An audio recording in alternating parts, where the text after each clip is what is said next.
sa way puas nga pagtabang og serbisyo sa katawhan, mihimo og paagi ang GMA Regional TV station sa nasud aron pasalamatan ang tanang Frontliners. Ani report. Dili gayud lalim ang sakripisyo sa ato mga frontliners sa ilang pagserbisyo luyo sa COVID-19 pandemic.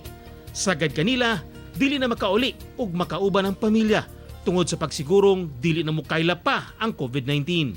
Busa, pinagi sa simpleng pagpadangat sa among pagpasalamat sa ato mga frontliners, nagkahiusa ang GMA Regional TV station sa Tibok Pilipinas nga ipakita kanila ang among pagsaludo o pagpasalamat sa ilang sakripisyo.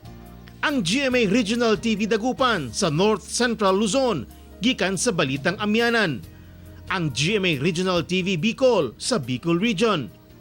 Ang GMA Regional TV Cebu sa Central ug Eastern Visayas alang sa Balitang Bisdak. GMA Regional TV Iloilo sa Western Visayas alang sa One Western Visayas.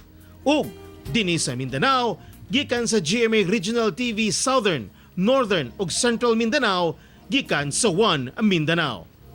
Sa tanang mga frontliners, gikan sa kinailagman sa mong kasing-kasing, daghang salamat sa inyong tinud-anay nga serbisyo. Ako si Teco Campo para sa One Mindanao.